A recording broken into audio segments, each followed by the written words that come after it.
All right. Hope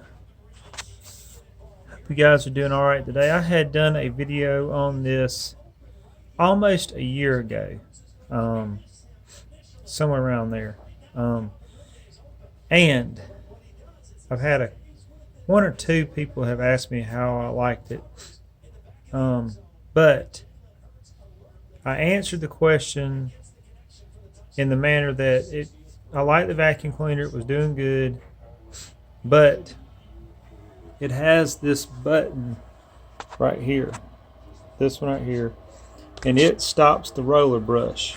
All right, so if you want to go on a hardwood floor, you can stop the roller brush and still be vacuuming. But what happened was the roller brush would stop all the time and it would barely go. So we've been using it, and it's been working, off and on. It'll start working while you go, but it seems like it's anyway, it never was consistent. So, and this is the Hoover airlift with the steerable thing on it. Okay, so let me tell you what I did to fix it. One day I was thinking about it and I was like, you know what? It seems like that whenever you're vacuuming, there's something down here.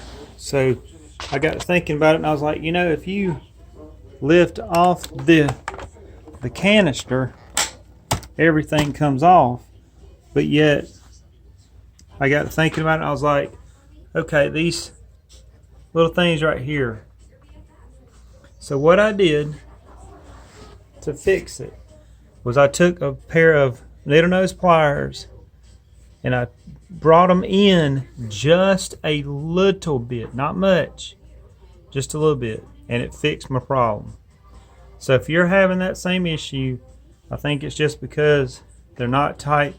These are not being tight on the canister right here where it goes in at. So